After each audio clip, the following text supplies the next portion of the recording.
Web Novel, Chapter 485, Meet the Parents Part 3. Just like its master, the Verhan house had never stopped growing ever since Lith had started working as a healer for his village first and for the highest bidder later. It was now a beautiful two-story cottage, which didn't look like a farmer's home, more like the cozy countryside love nest of a noble.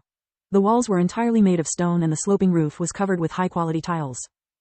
The inside looked even better. The floor was made of hardwood and covered with soft carpets which helped to keep the house warm and gave it a welcoming feel. Camilla had rehearsed what to say to each member of Lith's family many times in her head. She wanted to make a good first impression, yet she had no idea the mission was already accomplished. Tista had nothing but good things to say about her. Also, she was the first girlfriend Lith had ever brought home. His family had mistaken his obsession with control in preparing the event for tender affection. They loved Lith so much that she had a special place in their hearts even before they could meet her, and their only worry was to not embarrass him. Thanks to the White Griffin Academy, Lith and Tista had developed sophisticated manners and speech, which made them able to easily mingle with both commoners and nobles. The rest of the family had never left the area surrounding Lucia except during short vacations or for visiting the Erna's household. Count Lark was still an as frequent as welcome guest in their home and had provided them with several lessons about etiquette over the years. The Count found the thought that Lith's parents couldn't accompany him at galas unbearable, so he had tried to help them overcome their fears and inhibitions. Alina and Roz had greatly appreciated his gesture, but when surrounded by nobles, they kept feeling like a freak show. Facing Camilla alone, in the comfort of their own home and without being forced to wear fancy clothes still proved to be a harder challenge than a gala for them. Lith couldn't care less about what nobles thought, whereas he seemed to think the world of Camilla. As soon as the couple stepped in, an awkward silence ensued. Tista had yet to arrive, only Rena was already there. Everyone was as stiff as a mannequin, and the way introduced themselves reminded Lith of one of those TV shows featuring job interviews where the CEO was known to be disguised among the applicants. The tension in the room was so thick it was hard to determine who was more frightened.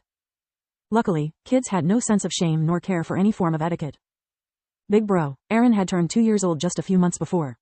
He emerged from the bathroom with his arms up demanding a hug, but his pants were still down. When Lith saw his little brother running toward his brand new coat, his battle-hardened reflexes kicked in.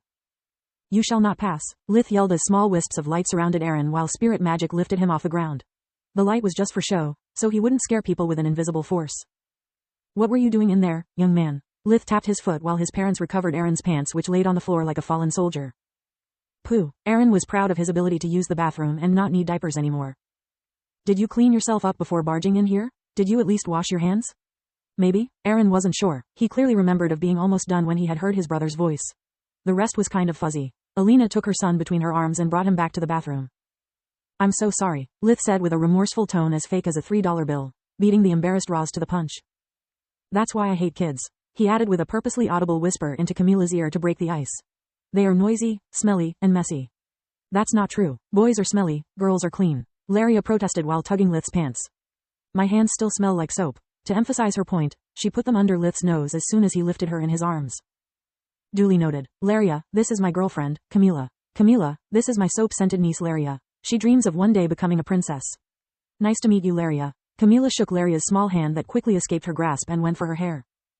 Are you a princess? Because your hair really looks like a princess's. The little girl had never seen such a shiny black hair. Thanks, but I'm not a princess, Camilla replied with a laugh. Too bad. Laria combed Camilla's hair with her fingers for a while before losing interest. Uncle Lith, can you please cook? Uncle's food always tastes better than Mom's, Laria calmly explained to Camilla with a solemn tone. That's because your uncle cheats with magic, Rena replied while saving Camilla's hairdo. Be careful, he cheats at everything with magic. I know, but you can never argue with his results. Every time he stays at my place, he leaves everything cleaner than when he arrives. Camilla replied without thinking. Oh gods, now they'll think my house is a dump. I know, I trained him well. Rena stood on her tiptoes and ruffled Lith's hair.